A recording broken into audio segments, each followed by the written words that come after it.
વાર્તાના બાળગીતના એવા તમને અવનવા વિડિયો વધુમાં વધુ મારી ચેનલમાં જોવા મળશે.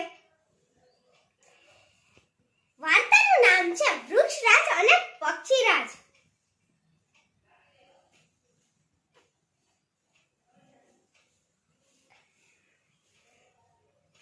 એક સરસ મજાનું નાનકડું ગામ હતું. તે ગામમાં એક રાજમહેલ હતો. તે રાજમહેલમાં રાજા પોતાના સૈનિકો સાથે રહેતો હતો. એકવાર રાજા શિકાર કરીને આવતો હતો. જ્યારે તે રાજમહેલમાં પ્રવેશ્યો ત્યારે તેણે જોયું કે બાકી બધા ઝાડ તો લીલાછમ છે અને જે એક પેલું ઝાડ છે તે જ સૂકું છે. તેણે પોતાના સૈનિકોને પૂછ્યું, હે સૈનિકો, તમે આ બધા ઝાડને પાણી પીવડાવો છો પરંતુ એક આ ઝાડને પાણી નથી પીવડાવતા? સૈનિકોએ કહ્યું, ના રાજાજી, અમે તો આ બધા વૃક્ષોને પાણી પીવડાવીએ છીએ, પરંતુ આ જે પેલું ઝાડ છે તે સૂકું રહે છે. અમે તેને રોજ પાણી પીવડાવીએ છીએ તો પણ તે સૂકું રહે છે. રાજાજીએ કહ્યું કે હવેથી તે વૃક્ષને હું પાણી પીવડાવીશ મારા હાથેથી. સૈનિકોએ કહ્યું, રાજાજી, તમે પાણી પીવડાવશો? રાજાજીએ કહ્યું, હા, હું પાણી પીવડાવીશ. પછી એમ કરતા કરતા રાજાજી દરરોજ એને પાણી પીવડાવે. જોત જોતામાં તે વૃક્ષ ખૂબ જ ઘટાદાર અને મોટું થઈ ગયું અને ત્યાં લીલુંછમ પણ દેખાવા લાગ્યું. એકવાર રાજાજી તે વૃક્ષ બરાબર જોતો હતો અને વિચારતો હતો કે કેટલું સુંદર વૃક્ષ અને કેટલું સુંદર ઘટાદાર છે.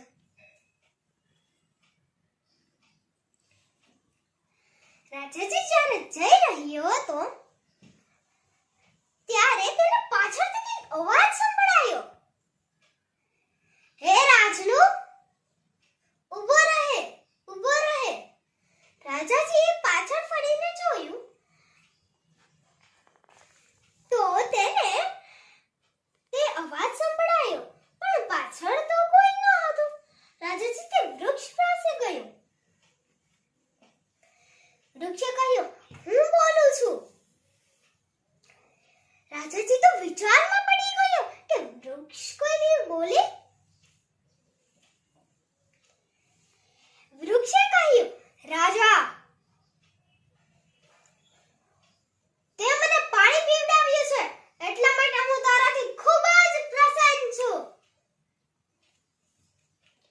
બોલ, તારે શું જોઈએ છે? હવેથી હું તને રોજ સોના મહોરો આપીશ.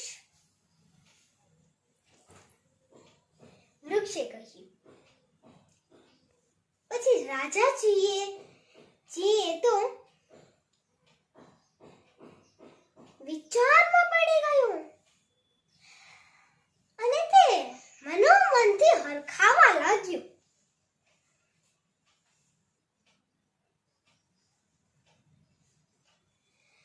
પછી જ્યારે કાલે સવારે રાજાજી ઉઠ્યો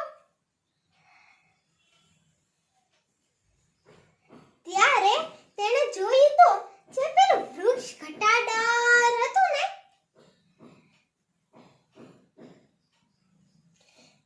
તેની ફરતે સોના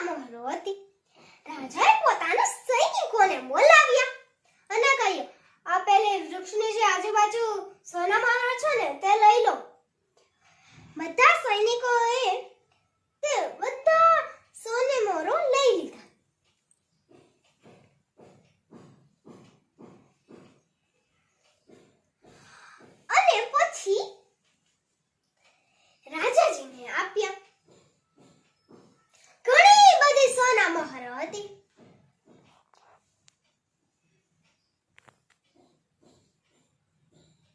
એટલે રાજાજીએ કહ્યું કે આપણી પાસે ઘણી બધી ધન સુખ સાહેબી છે, આપણી પાસે ઘણી બધી સોના મહોરો પણ પડી છે, તો આ બધી આપણે સોના મહોરોને ગામમાં બધે વેચી દઈએ. સૈનિકોએ કહ્યું કે રાજાજી તમને જેમ ઠીક લાગે તેમ કરો. રાજાજીએ કાલે સવારે બધાને પોતાના રાજમહેલની બહાર લાઈનમાં ઊભા રાખ્યા. પછી બધાને સોના મહોરો આપી. પરંતુ એક ડોશીમાં હતા, તેણે સોના મહોરો ના લીધી અને તે રડવા લાગ્યા અને કહ્યું, હે રાજા, અમારે આ સોના મહોરોને શું કરવી હશે? અમારે તો રોજ ને રોજ કોઈકને મરવાનું હોય છે, તો અમે સોના મહોરો લઈને શું કરીશું? રાજાજીએ તેને કહ્યું કે કેમ તમે આવું કેમ બોલો છો? શું થયું? તમારા જે સોસાયટીઓ છે તેમાં શું કઈ છે હોય તો મને જણાવો. તો તે ડોશીમાએ તેને કહ્યું, હે દીકરા, અમારા ગામમાં તો તેમાં એક પક્ષી આવે છે 7 વાગે. તે પહેલા તો નાનું હોય છે, પછી ખૂબ જ મોટું થઈ જાય છે અને કોઈ પણ એકને પોતાનો ખોરાક બનાવે છે. રાજાજીએ કહ્યું, તમે રડશો ના, આજે હું તમારા ગામમાં આવે પહેલા તો તમે આ સોના મહોરો લઈ લો. એમ કહેતા કહેતા રાજાજીએ બધે સોના મહોરો આપી દીધી અને પછી પોતાનો ઘોડો લઈને તેની સોસાયટીમાં ગયા.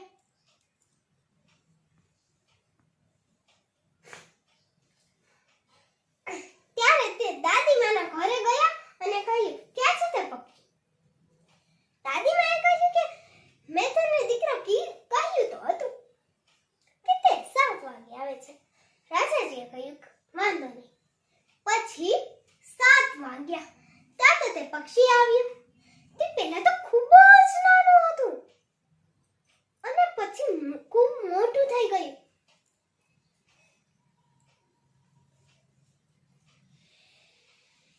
પછી રાજાજીએ તે પક્ષીને કહ્યું, ઊભા રહો પક્ષીરાજ, ઊભા રહો. તમે આ બધા નિર્દોષને શું કામ મારો છો? શું કામ તેને ખાઓ છો? તેવું લાગતું હોય તો હું તમને ખાવાનું આપીશ. તમારે રોજ 7 વાગે મારા રાજમહેલમાં આવી જવાનું, પરંતુ તમે આ નિર્દોષની મોતનું કારણ ના બનો. પક્ષીરાજે કહ્યું,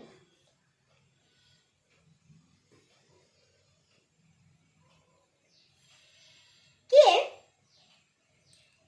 હે રાજનો, હું તારા આ સ્વભાવથી ખૂબ જ પ્રસન્ન થયો છું. કઈ વાંધો નહીં, હવે હું તારા રાજમહેલમાં આવીશ. એમ કહી પક્ષીરાજ રાજા સાથે પોતાના રાજમહેલમાં આવ્યો. રાજાના અને રાજાએ પોતાના વૃક્ષને કહ્યું કે પક્ષીરાજ આવે છે તો તું તેમના માટે જમવાનું આપ, થોડું જમવાનું આપી દે. તો વૃક્ષે તો તેને માટે ખૂબ જ સારું જમવાનું આપ્યું. પક્ષીરાજ તે બધું જમવાનું જમી ગયો અને જતો રહ્યો. તેમ દરરોજ રાજા પોતાના વૃક્ષને કહી દેતા, વૃક્ષ જમવાનું આપી દેતો પક્ષીરાજ માટેનું અને પક્ષીરાજ જમીને જતો રહે.